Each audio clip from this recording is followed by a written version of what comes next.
পয়গম্বর সুলাইমান আলাইহিস সালাম বক্তৃতা করতেছেন, নসিহত করতেছেন, ওয়াজ করতেছেন। হাজারো লাখো সৃষ্টি তার সামনে বসা, শুধু মানুষ না, বিভিন্ন প্রাণী তার সামনে বসা, ওয়াজ করতেছেন। হঠাৎ করে তাকাইয়া দেখেন আজরাইলকে দেখা যায়। আজরাইল এসে ঘুরতেছে। হঠাৎ করে আজরাইল ঘুরতেছে, আজরাইল ঘুরে ঘুরে চলে গিয়েছে। নসিহতের মধ্যখানে একটা যুবক দৌড়াইয়া হযরত সুলাইমানের সামনে গিয়ে পায়ে ধরে কান্না করতেছে আর বলতেছে, পয়গম্বর আপনি আমাকে বাঁচাইয়া দেন। তিনি বললেন, কি হয়েছে বাবা, তুমি এতক্ষণ ওয়াজ শুনতেছিলে, হঠাৎ করে চিল্লাচ্ছ কেন? যুবক বলতেছে, হুজুর আমাকে এই মুহূর্তে চীন দেশে পাঠাইয়া দেন, আমি এখানে থাকতে পারছি না, আমার সহ্য হচ্ছে না, আমার অসহ্য লাগতেছে, আপনি আমাকে চীনে পাঠাইয়া দেন, আমার ভয় ঢুকে গিয়েছে। হযরতে সুলাইমান আলাইহিস সালাতু ওয়াস সালাম বাতাসকে বললেন, বাতাস কয়েক মুহূর্তের ভিতরে এই বান্দাটাকে চীন পৌঁছে দাও। চীন বান্দাটাকে পৌঁছে দেওয়া হলো। নসিহত শেষ হয়ে গেল। কিছুক্ষণ পরে হযরতে আজরাইল আবার সুলাইমান আলাইহিস সালামের দরবারে হাজির। সুলাইমান বলেন, আজরাইল তোমাকে এভাবে ঘুরতে দেখলাম, ব্যাপারটা কি আমাকে একটু বলো। পয়গম্বর সুলাইমান আলাইহিস সালাতু ওয়াস সালামকে হযরতে আজরাইল বলতে লাগলেন, পয়গম্বর সুলাইমান শুনেন, আজকে একটা যুবককে আমি হত্যা করবার কথা ছিল চীনে। আমি কাগজটা নিয়ে, তার তারিখ নিয়ে, টাইম নিয়ে পৌঁছে গেলাম চীনে। যেই জায়গায় তার মৃত্যুবরণ করার কথা, ওখানে গিয়ে খুঁজে ওই লোকটারে পাইলাম না। পুরা চীন দেশ চিরুনি অভিযান চালাইলাম, কোথাও খুঁজে পাই না। গেল কই?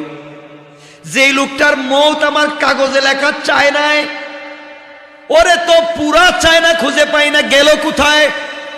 জমিনের পূর্ব থেকে পশ্চিম, উত্তর থেকে দক্ষিণ কয়েক মুহূর্তের ভিতরে খুঁজলাম, তার মৌতের আর কয়েক মিনিট বাকি আছে, পৃথিবীর কোথাও নাই। খুঁজতে খুঁজতে চিন্তা করলাম, গেল কোথায়? দুনিয়া থেকে ভাগবার তো জায়গা নাই, আর আমার নামে লেখা, ওকে মারতে হবে চীনে, এখন খুঁজে পাই না কেন? খুঁজতে খুঁজতে আপনার মাহফিলে এসে দেখি ওয়াজ শুনতেছে। আল্লাহু আকবার। আমি এসে দেখি আপনার মাহফিলে বসে যুবক ওয়াজ শুনতেছে। কোনো কথা না বলে তার চেহারার দিকে শুধু তাকাইলাম, আমি তাকাইলাম, সে দৃষ্টি দিয়েছে আমার দিকে, আমি দিয়েছি তার দিকে। কাজ যা হবার হয়ে গিয়েছে। এই যুবকটাই আপনার কাছে গিয়ে বলছিল, ভয় পাচ্ছি, আপনি আমাকে চীনে পাঠাইয়া দেন। একে চীনে নেওয়ার জন্য আমি কৌশল করেছি, তাকে আপনি বাতাসের মাধ্যমে চীন পৌঁছে দিয়েছেন।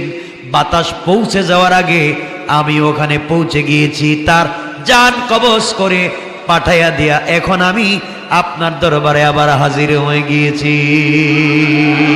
আল্লাহু আকবার বলেন। মৌত যেখানে লেখা আছে সেখানেই হবে।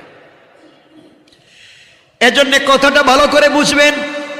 আপনি মনে করতেছেন আপনি হয়তো বাইতুল্লাহ গিয়া মরবেন, কাবাগর তওয়াফ করে মরবেন, কাগজে লেখা আপনি বাথরুমে মরবেন, কিছু করতে পারবেন নি। কাগজে লেখা আপনি দোয়া করতেছেন, আল্লাহ আমারে মদিনায় নিয়ে মারাও, আল্লাহ কই রিকশার তলে পড়ে মর। কাগজে লেখা এটাই। পৃথিবীতে তাকদিরে যা লেখা তা চেঞ্জ করতে পারবেন না। বুঝাতে চাই, কেমনে মরবেন, আগামী কালকে কি উপার্জন করবেন, কেমনে মরবেন, কোথায় মরবেন, কোন দিন মরবেন, কোন টাইমে মরবেন, জানেন কে?